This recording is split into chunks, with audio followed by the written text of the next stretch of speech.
Good afternoon, and welcome to the Board of County Commissioners meeting for August the 6th, 2019.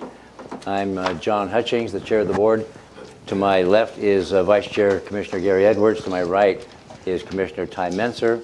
To his right is the clerk of the board, La Bonita Bomar. And to her right on the bench here is Ramiro Chavez, our county manager, and Robin Campbell, our assistant county manager. So with that, again, welcome, and please rise. And Commissioner Edwards is going to lead us in the Pledge of Allegiance. Well, I think I've got Greg Moe that wants to do that for us today, sir. To the flag of the United States of America, and to the republic for which it stands, one nation, under God, indivisible, with liberty and justice for all. Thank you, sir. Thank you.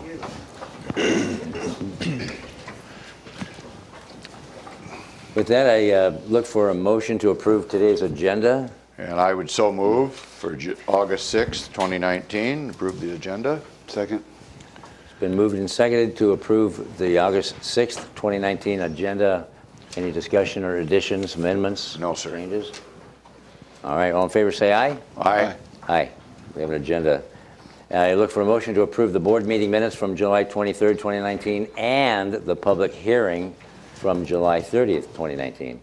And I would move to approve both the board minutes and the public hearing on July 23rd, 2019 and July 30th, 2019. Go ahead. I wasn't at the board meeting or the public hearing on July 30th. Okay. Yeah, but so I'll second that motion. Okay. And so it's been moved and seconded. All in favor say aye. Aye. Aye. That motion carries. Okay. So we start now with presentations, and the first one is National Farmers Market Week Proclamation.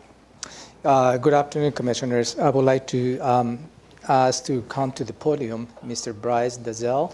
He is the operations manager with the Olympia Farmers Market, and he would like to address the board with a few messages. Thank you, and greetings, Commissioners. My name is Bryce Dazell. I'm the operations manager of the Olympia Farmers Market. Bryce, will you pull that up just a little bit so we can get you right into the, there you go. Thank you. I'm honored to be standing in front of you today as we recognize the significance of farmers markets in Thurston County and across the nation. The Olympia Farmers Market's mission is to promote and encourage the development of local, small-scale agriculture and ensure a dynamic market balance for small, local growers and others to make available their products to residents of this community. Home to more than 100 vendors spanning across Thurston, Mason, Lewis, and Grays Harbor counties, the Olympia Farmers Market offers seasonal fruits and vegetables, plant starts, cut flowers, seafoods, fresh and cured meats, baked goods, wine, condiments, confections, preserves, jewelry, woodworking, textiles, 8 distinct restaurants, and many unique artisanal goods. At the height of our 45th season, the market now serves over 6,000 market customers per day during the summer. And with expected sales of over $6 million this year, the Olympia Farmers Market is quite a bustling marketplace. We now have 3 distinct seasons, progressing from 1 day per week in January to 4 days per week during the height of our season, for more than 150 days open to the public year-round. The Olympia Farmers Market is a cherished community gathering place. We have dedicated parking with over 200 spaces, restroom facilities, a stage that supports live music performances daily, and ample covered seating for our patrons. Seasonal events such as the Harvest Halloween Celebration, Berry Harvest Celebration, and annual Farm to Table food drive seek to enrich our community and provide a truly unique shopping experience for our customers. Located in the core of downtown Olympia, the market is within walking distance of the Inner City Transit Center, Lott's Wet Science Center, the Hands-On Children's Museum, and the Thurston County Food Bank. The market has close partnerships with the City of Olympia, the Port of Olympia, the Washington State Farmers Market Association, South of the Sound Community Farmland Trust, Slow Foods of Greater Olympia, Washington State Department of Health, WSU Extension Service, Experience Olympia and Beyond, and many other great organizations working throughout this community. The Olympia Farmers Market serves several food access programs such as WIC and Senior Farmers Market Nutrition Programs, Small Steps, Fresh Bucks, and EBT. Healthy and local food availability is a fundamental value that brings our customers and our vendors together to exchange goods and ideas. We feel that it is critical to provide this education and access to all members of our community, and we are proud to continue to grow in these efforts. The Fresh Bucks program is a relatively new program to our market. Through a partnership with the Washington State Department of Health and through a Finney grant from the United States Department of Agriculture, the Olympia Farmers Market is now able to double the spending power of low-income food assistance recipients. Families that receive EBT benefits can now bring their EBT cards to the market office, and we will match dollar for dollar their EBT-eligible purchases with funds that can be spent on fresh fruits and vegetables from local farmers.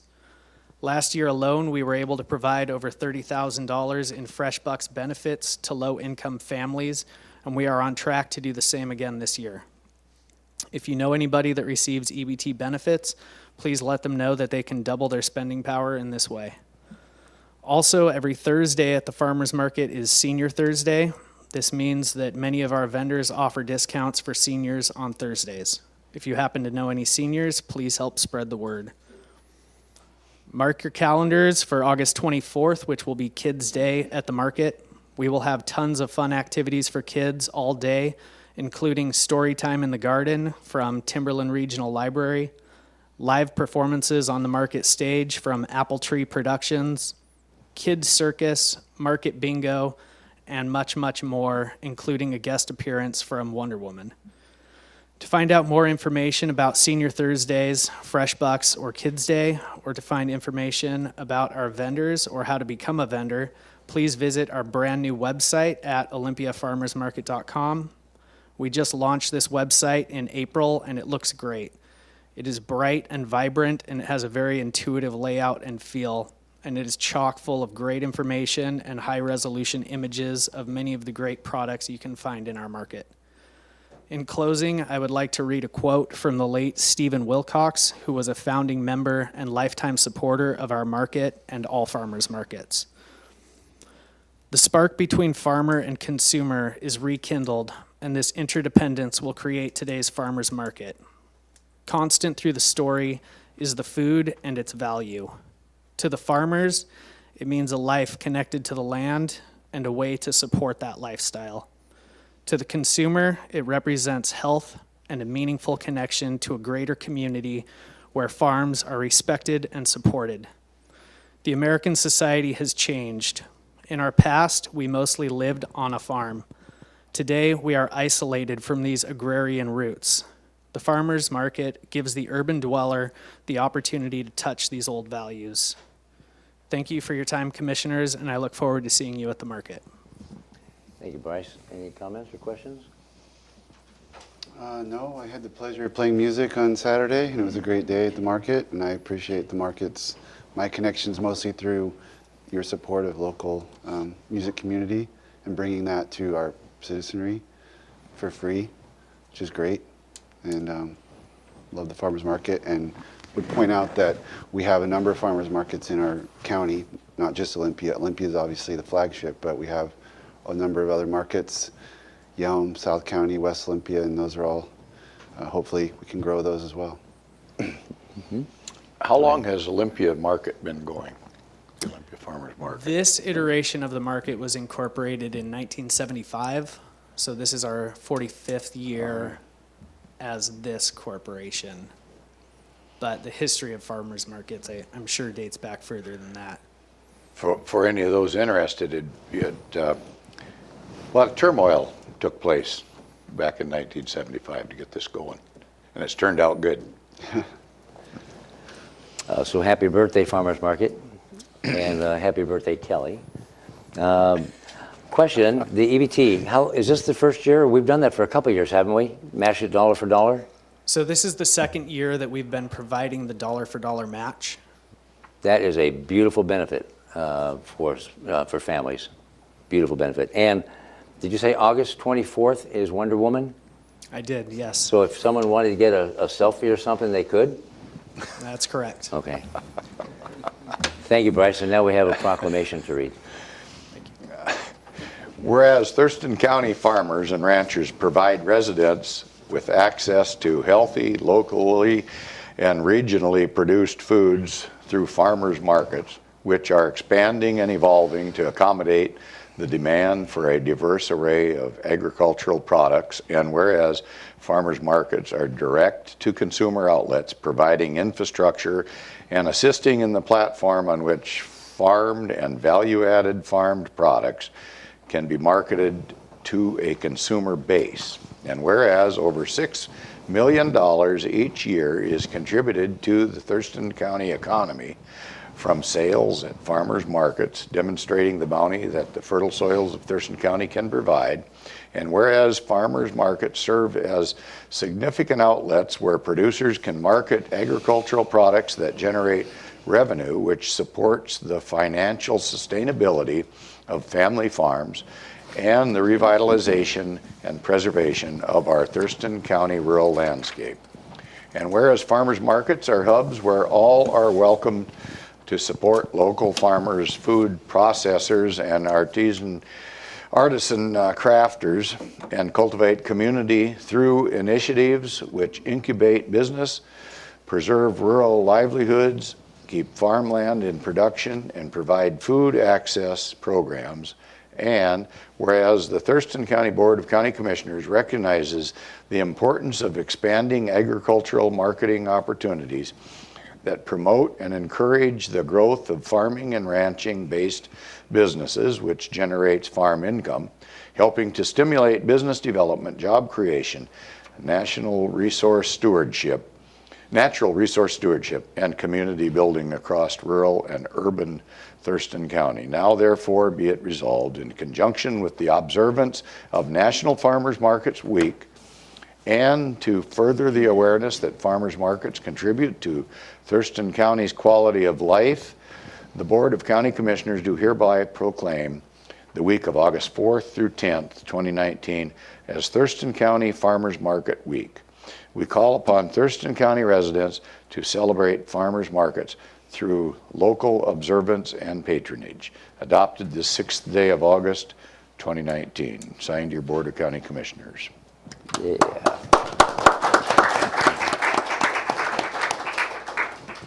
So we'll come down here. We have a proclamation for you, and we'll get a photo taken with you, Bryce. Come on over. Nice shirt, by the way. There you go, sir.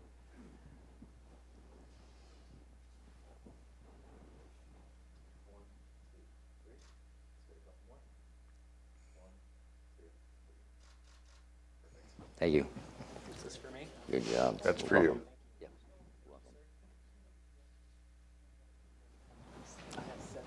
Thank you. Good job. All of them go to Bryce. Why?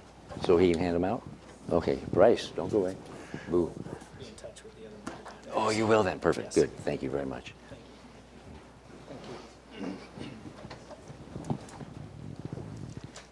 Thank you, sir.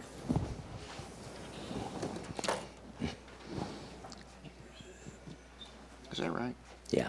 Yeah. Yeah. Just didn't look right to me. You ever see a word? Didn't Yep. look right? Often, yeah.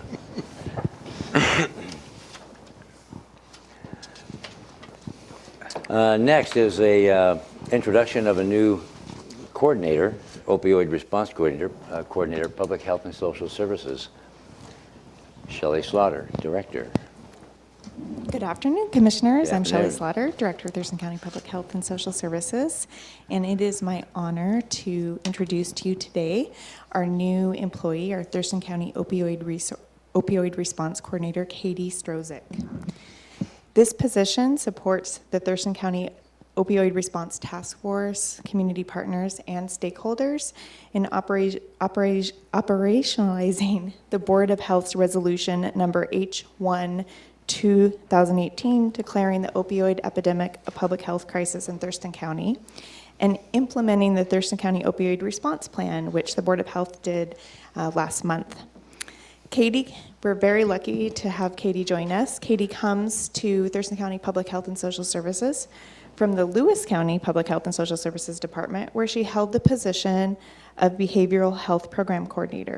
She served as the liaison between Lewis County Public Health and Social Services and the Great Rivers Behavioral Health Organization, BHO, and provided oversight for contracts, billing, and requests for proposals for local behavioral health funding. She was instrumental in developing and implementing a naloxone program for 4 Lewis County law enforcement agencies and convened and facilitated the Lewis County Opioid Task Force. She assisted in the implementation of the first low-barrier public naloxone distribution site in Lewis County and developed a medication-assisted treatment program for the Lewis County Jail. Katie has a Bachelor of Arts degree in Social Sciences with a concentration in Human Development and Sociology from Washington State University and is completing studies for an Executive Master of Public Health degree through the University of Washington. Please join me in welcoming Katie Strozik to Thurston County. Yay. Yay, yay, yay.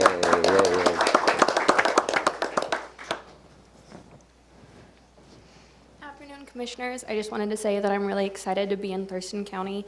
I had some really great opportunities while in Lewis County to work on the opioid epidemic down there, and it's great to be able to do the same type of work here in my home in Olympia as well.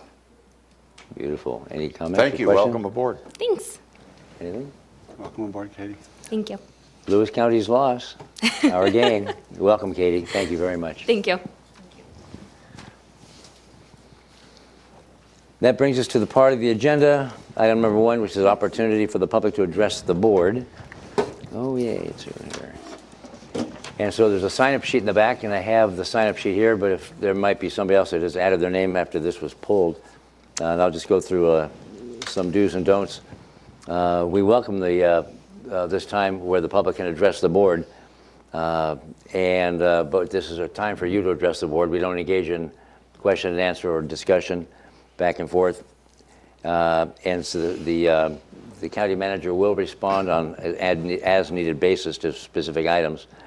Speakers are limited to a total of 3 minutes to address the board. Labanita Bomar has the timer. It'll show 3 minutes, and it counts down to 0. When your time's up, it'll ding, and you know your time is finished. But we won't cut you off mid-sentence, but please don't take advantage of going over too far. You cannot donate your time or your speaking time to another person.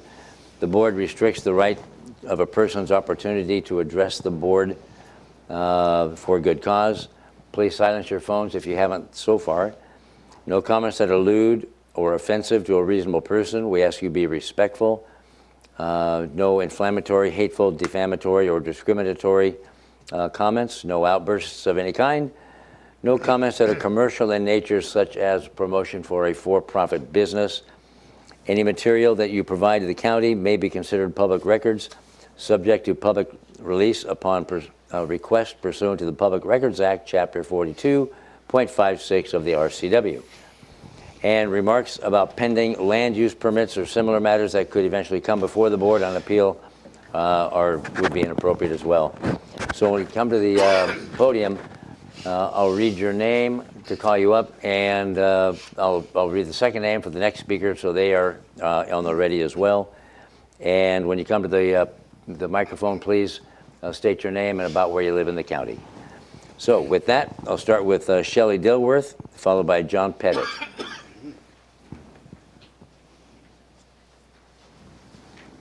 Good afternoon, Commissioners. Hi, Shelley. I'm back again. Today I'm going to talk to you a little bit more about the communication throughout our county and how that is affecting the different people. Today it's a little bit different because it is not just addressing this office, the planning department, and how that's affecting everybody. I wanted to give you a broader scope, and I just so happen to have a perfect example. The burn ban. We just had an increase in the burn ban just recently. You guys, well, the fire marshal just put out a recent update to our burn ban due to our weather, due to all of that. I keep up on that. It affects our business. It affects everybody's livelihood here. And so we keep up on it. We keep regular on it. As you, social media is pretty prominent. It's out there. Everybody's on there. Questions come up. Question did come up about the burn ban. I posted out there what Thurston County has released about the burn ban, the effect, the recreational use, everything on it. Somebody else posted Orca's release on the burn ban. Now here's our problem. We have a fire chief down in my area, and I'm off of Delphi and 101st, a West Thurston fire chief, and I'm not going to mention his name publicly, but I will give it to you privately, who went on there and his, and I quote, statement is, West Thurston Fire Department has no correlation to the fire county marshal. Why is that? Why are we not all together? Why are we not all giving the same messages? Because he is not giving the same message that Thurston County is giving in their press release. We are not saying the same thing. We are not saying who's responsible for these releases, who's responsible for dictating what is in the fire ban, who's in control of that, what should be going on. Why are we not all saying the same thing? This is a constant thing that I've said over and over and over. The people that are in the higher up positions need to be on the same page. If they're not, nobody else is going to be. And the people that are suffering are us, because we cannot navigate a maze without knowing how to. It's just not going to happen. And when you have conflicting information as this, you do not get the response that you want. Just doesn't happen. I can give you this name if you want it. If not, you can do your research and figure out that problem there. But it's another example. Thank you for your time today. Thank you. John Pettit, followed by Terry Ballard.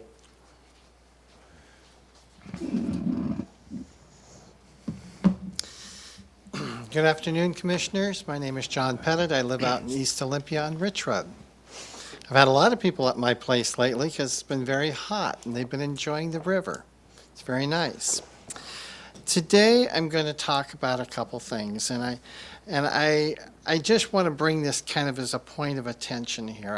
I've been following one particular issue bigger than any other, which is the proposed new courthouse. And the other night I was losing sleep because the way my mind works, I'm a very analytical person and I digest things. And so I finally figured out part of the problem, reason why I couldn't figure out what's wrong. And I read the ordinance that you passed.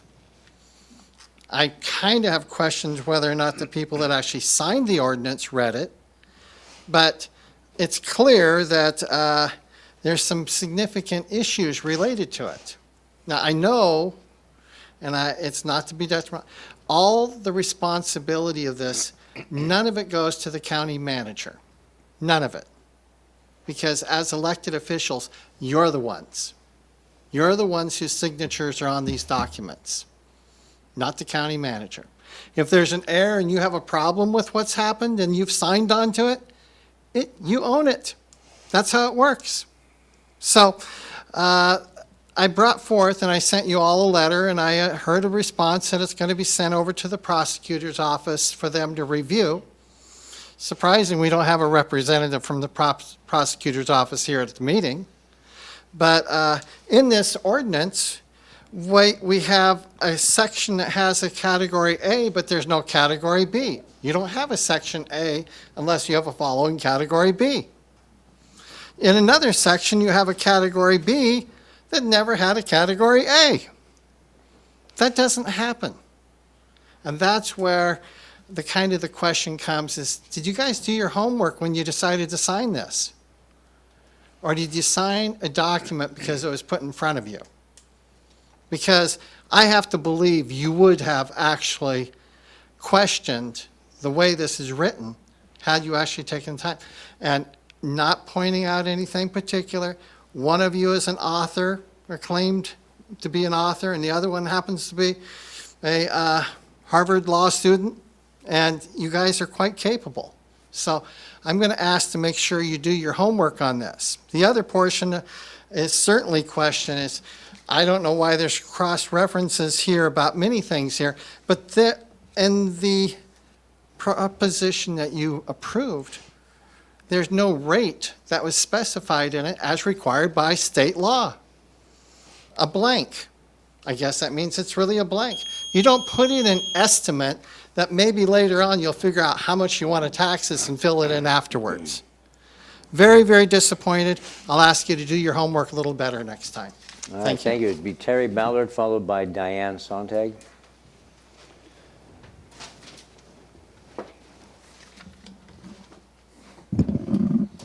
Good afternoon, Commissioners. My name is Terry Ballard. I'm a 35-year veteran. I'm born here in Washington and retired in 2012 and live currently in Tanglewild, unincorporated Thurston County. Here's some examples of county incompetence. Years ago, a purchase known as the 3400 building was purchased. The county spent millions in upgrades and then sold the property for $600,000 less than 20 years later. 1 year after the county, they assessed the property at $2.2 million more than the property sold it for. That seems to be a real problem. Originally, the county leased Building 6 with the option to purchase up to 10 years, up to a 10-year period. Then the county purchased Building 6 as a teardown for the purposes of a new courthouse. The county paid $800,000 more than the value without an appraisal or inspection for a teardown. Now this teardown is no longer an option for a new courthouse. The Thomas architecture firm did a full assessment and cost the taxpayers a lot of money for this full assessment, but chose a different site for the more than $100 million, for $100 million more. Now, what I don't understand is that this Hilltop campus is assessed at, has a current replacement value of $108 million. A limited appraisal brought it in at 7.8. This building alone was less than $1 million. I'm sorry, but that just doesn't compute. The county wants to spend over $250 million to build a new courthouse on property worth $4 million that will require $13 million of cleanup after they purchase it, and a culvert that is recognized as a fish-bearing creek, which was there. Was there any soil testing or earthquake assessment on this property for the liquidation? No, there wasn't. Would you build a new courthouse on a contaminated site that would require, that would fall apart during an earthquake? No, you wouldn't. And I applaud Mr. Pettit for bringing it to attention. Who wrote this ordinance? Okay, you didn't read it, or you would have discovered the mistakes. Did somebody just give you the okie dokie to blindly sign these things and not do your research to make an informed decision? I don't think anything like that happened. I have a problem with leadership. My leadership values are loyalty, duty, respect, selfless service, honor, integrity, and the personal courage to do what is right. You need to take those values a hold, and you need to support the taxpayers like me and the rest of Thurston County. Thank you. Diane, there you go, thank you. Diane, followed by Mr. Yantuvetten.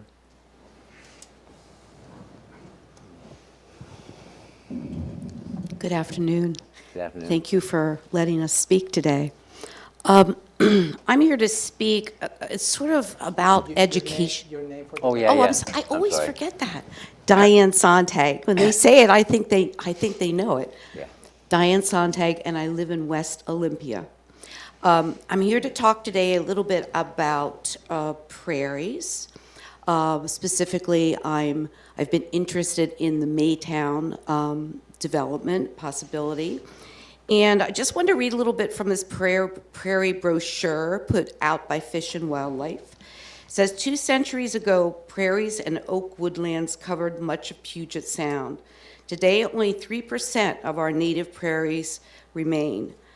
And I feel like that's a really important thing for us to consider as we are looking at possible development that might wipe out a whole prairie. When I was up at the Port of Tacoma, Don Meyer, one of the commissioners up there, really nice man, talked to us about there has to be a balance between development and saving land. I really think that we are way past anything being in balance. We are out of balance. People don't like to talk about it. The glaciers are melting. Everybody, oh, that's way far away. That's not going to affect us, and it is. We also found out some new information from North Point. They finally reached out to us, and we know now that the estimate that we had of 4,000 vehicles a day on Tilley Road and Maytown Road is correct. That's 4,000 a day, probably more. They kind of thought that was a good thing. I know after one of our members, Friends of Rocky Prairie, talked to them, that they were on their way to have a meeting with one of the commissioners. I have been wanting to get an appointment to talk to each of you individually. I think that's really important. And I know there's one of you that is not taking appointments for this issue at this point until it's on the docket next year. And I feel like I should, as a citizen, that I should have access to my commissioners. I think that's really important. Let's see. Oh, and I'd like to invite you to look at the Friends of Rocky Prairie's new website on Nation Builder. I thought I had retired, and I have actually taken another job again. I'm going to be coordinating the whole volunteer staff for Friends of Rocky Prairie. So check our website out and check out our Facebook site. There's a lot to learn there. Thank you. Thank you. Before you leave, what is your website? What's the website called? Oh, it's friendsofrockyprairie.org. Thank you. My name is Jan Tvedt, and I live in Rochester. I've been there for about 50 years.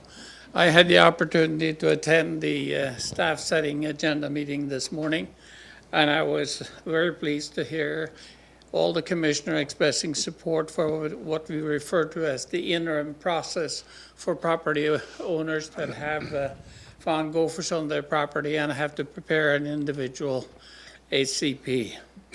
There is another thing that puzzled me this morning as I also visited with U.S. Fish and Wildlife. And in their files, and I gave you a copy of it, is a document that reads, the Olympia, Tenino, Yelm, and Roy Prairie pocket gophers are subspecies of Mazama pocket gopher. They live primarily underground, and there is no practical way to count them or document whether the population is increasing or decreasing according to U.S. Fish and Wildlife Service. Back in the 70s, when the Endangered Species Act, federal and state, were adopted, if you wanted a species to be included in these listings that they established, you had to know something about the species. You had to usually provide an account, whether they were threatened,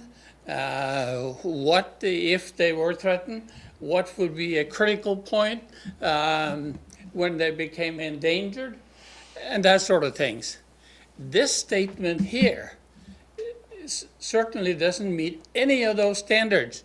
And according to this statement, I don't think they meet the requirements for placing them on the endangered species list. This is incomplete staff work. Thank you. Thank you, sir. And Tony Wilson, I forgot to mention your name, Tony.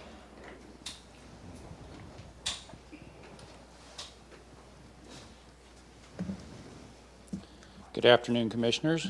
My name is Tony Wilson. I live in South Thurston County, unincorporated. I want to address a narrative that I've heard here A little higher. from... The microphone a little higher. Thank you, Tony. I want to address a narrative that I've heard here from some public figures and in other places too, and on occasion from Commissioner Edwards, about the conservation district here in Thurston County having an ongoing 20-plus year problem. And as such an issue, I believe, must include a continual focus by individual human beings on making this way for 20-something years. And I don't think that that can be attributed to these people. One of the board members was first elected to his seat 20-plus years ago, Doug Rushton. He's on the National Association of Conservation Districts board. He's on the state board, and he's been on this board for 20-plus years. And that is a measure of the esteem with which he is held by his peers in conservation, soil and water conservation. The other board members, one has been on the board 18 months, and 3 have been on the board less than 3 or 4 months. Staff members. Senior staff member is Sarah Moorhead, the interim executive director. She's been at the district 9 years, been in her current position less than 2 years. The next under her has been there 7 years. Of the rest, none longer than 2 years. Some of the staff members on the district staff have only been out of college for 5 years or less. Some of them were in grade school and middle school 20-plus years ago. It's not their fault. I'm sure that if we were to try to hold you accountable for somebody that was on this board 20 years ago, you would reject that, object to it, but totally, because it's not an acceptable thing. These people aren't that people. As far as responsibility for the board and staff, they recently had an audit that went back to 2014. There were no findings. Financially, there were no issues. They brought up process problems that they thought the district should look at. Staff implemented them immediately without question. The board brought in a governance expert, and they had a hearing, and they worked with that person. He also offered, and I sat in, offered suggestions on how they may change their performance, and they did that immediately without question. I would encourage each of you to attend a meeting of the Thurston Conservation District and observe what I observe. Professionals doing their job to the best of their ability, to the level best of their ability. And I think that would help to raise your awareness of them by attending their meetings personally, and raise your level of respect for what they do. These people are not 25 years ago. These people are current, committed, dedicated people with the right education and the right skills to do their job, and they're doing their job. Thank you. Thank you. That exhausts the sign-up list. If there's anybody in the audience that would like to address the commission, you're welcome to come up now if you haven't spoken already. Yes, sir.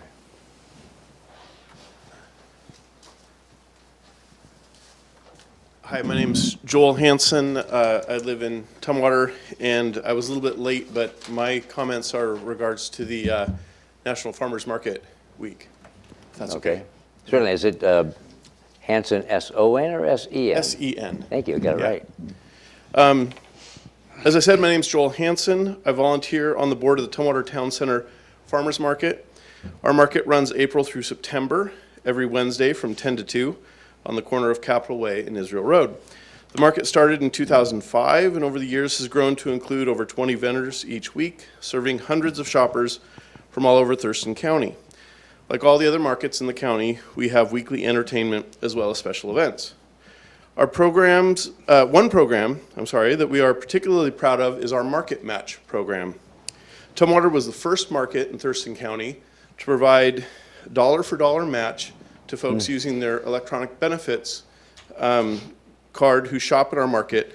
And because we raise those funds from businesses and community members, we're We're able to provide a much larger match, often $20 or $30 per person per week. And we also allow participants access to a wider range of nutrient-dense foods, not just fruits and vegetables, but also meat, cheese, eggs, etc. Basically, we don't have a grant program that we're following the rules of, so we get to make up our own rules. And of course, every dollar that goes through the program eventually ends up in the pockets of local farmers, who in turn spend those dollars buying goods and services and paying wages right here in the county. But I'd like to pivot for just a moment to the larger context of our food system as a whole. According to the USDA, while direct-to-consumer sales are growing rapidly, they still account for less than 1% of all U.S. food sales. And while we have been told for decades that we can only feed the world from large industrial farms, nothing could be further from the truth. In 2015, the University of California found that 90% of Americans could meet all the demands of a healthy, diverse, nutrient-dense diet from foods grown within 100 miles of their homes. That's a common definition of local food. Looking at a global context, industrial agriculture accounts for 75% of farmland on the planet, but only produces about 30% of the food. Small biodiverse farms, on the other hand, account for 25% of the agricultural land base globally, but produce 70% of the global food supply. The result is that almost 80% of the destruction and degradation of soil, water, and biodiversity is a result of industrial agriculture, as well as more than half of all greenhouse gas emissions, primarily from the production and use of chemical fertilizers, herbicides, and pesticides. Industrial agriculture is also attributed with causing 75% or more of diet-related chronic illness. I'll get to the point. Please support your local farmers in any way that you can by supporting the South of the Sound Community Farmland Trust, and also continuing to always review regulations of the health department to make sure that they don't discriminate against small farmers in favor of larger ones. Thank you. Thank you, Joel. And be sure from Bryce you get your proclamation. Oh, thank you. He has the other ones. Okay. Thank you, sir. Anybody else would like to address the board? Nope. Okay. Thank you. That brings us to agenda item number 2, County Manager's Update, following up on citizen issues. Thank you, Commissioners. I'd just like to follow up on Mr. Pettit's comment today. And in fact, we did receive a formal letter dated August 4th, 2019, where he highlights several issues related to perhaps legal deficiencies with the ordinance number 2019-15757. I have been forwarded this letter to our prosecuting attorney, so we're in the process of reviewing that, and we'll be providing a response to this letter as soon as feasible. That's all I have for you. That's it? All right. It takes us to agenda item number 3, which is the consent items A through C. I would move to approve consent items A through C. Second. It's been moved and seconded to approve the consent items A through C. Any discussion? No, sir. Nope. All in favor say aye. Aye. Aye. The motion carries. Department item number 4, Information Technology, authorize Information Services Director to advertise an RFP. Dennis, yeah, please come up.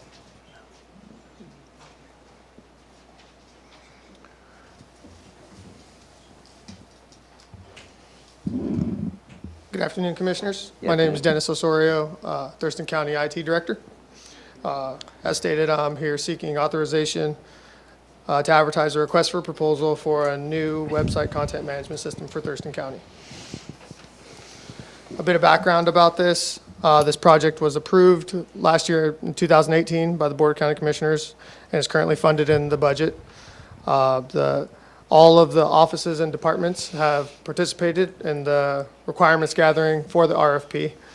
And the scope of this is to implement a new content management system countywide for a same look and feel, but make sure that the content management is still pushed down to offices and departments so they could keep their lines of business going.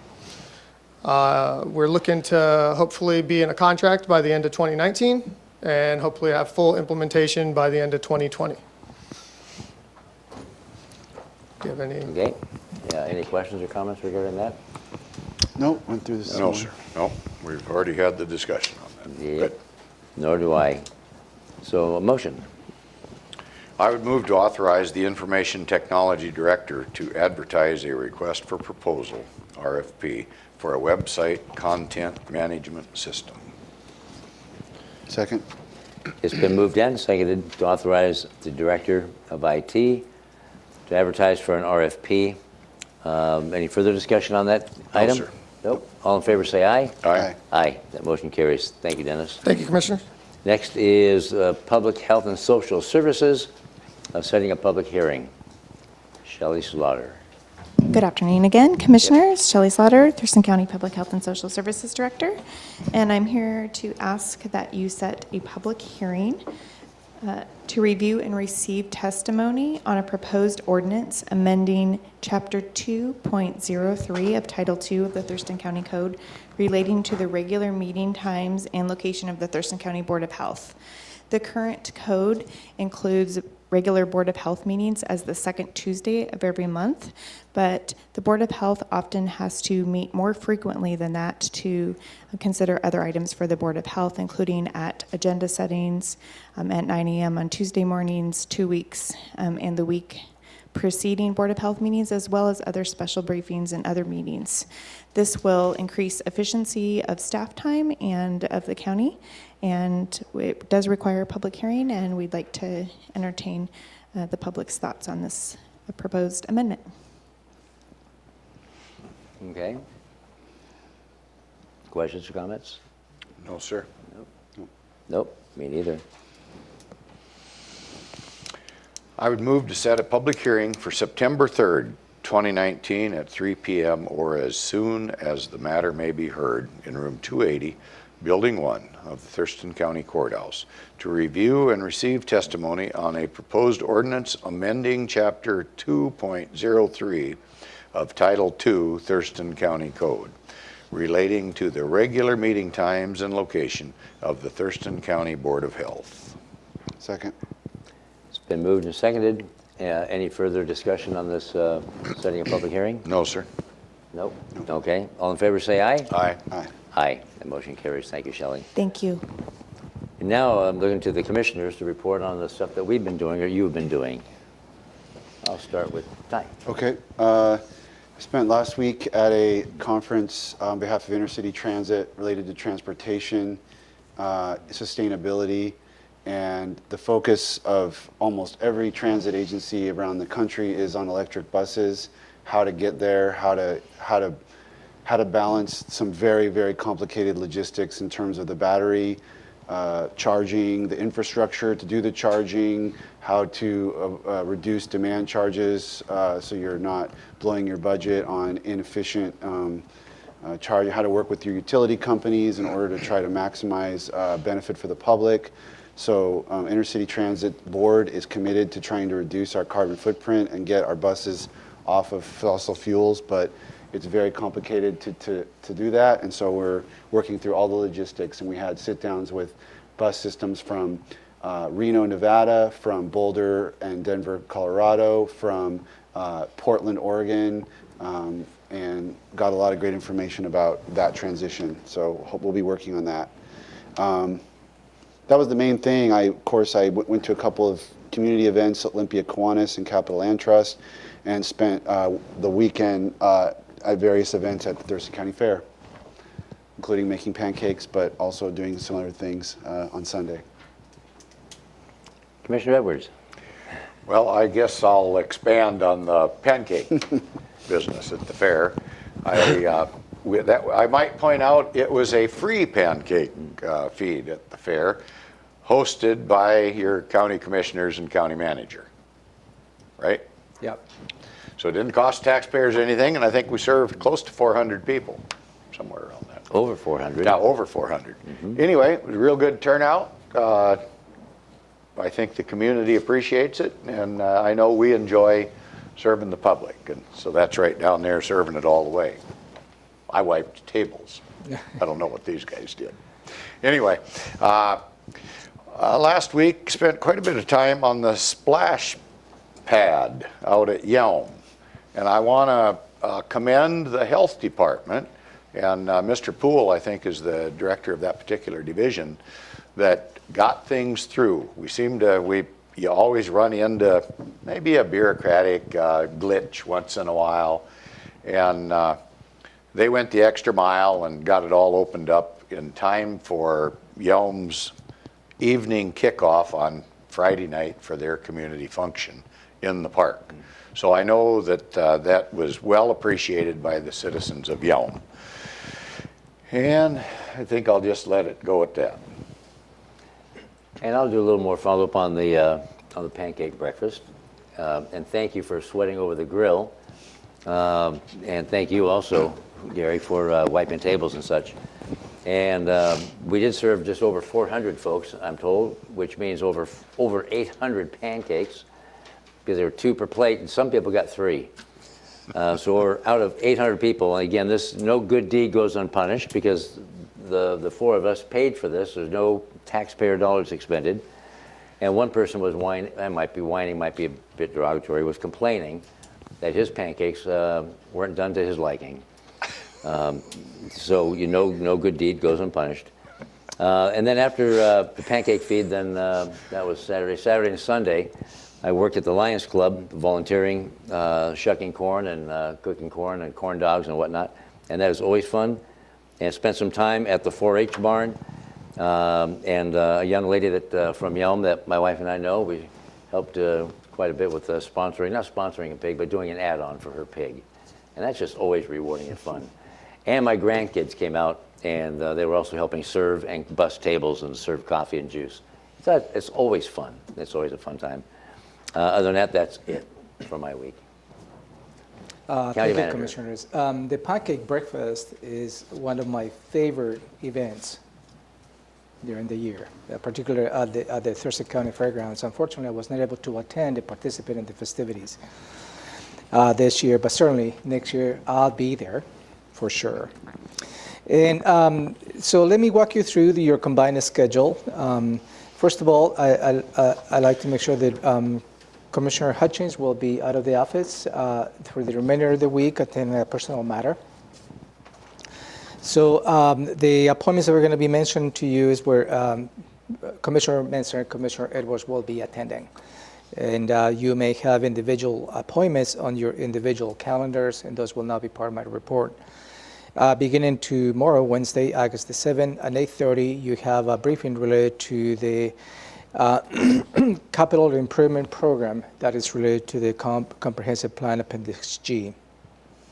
At 9 in the morning, you have a briefing related to the Public Works 2020-2025 Capital Facilities Plan. 10 in the morning, you have a presentation of the draft 2020-2025 Transportation Improvement Program. At 11:15, you will have the opportunity to welcome new employees to the county. At 2 in the afternoon, you have a briefing related to the state of the Office of Public Defense. At 3 in the afternoon, you will have a presentation from the Yelm School District related to their program, as they call the Graduate Yelm. At 3:30 in the afternoon, you will have a briefing related to the Central Services Capital Facilities Plan.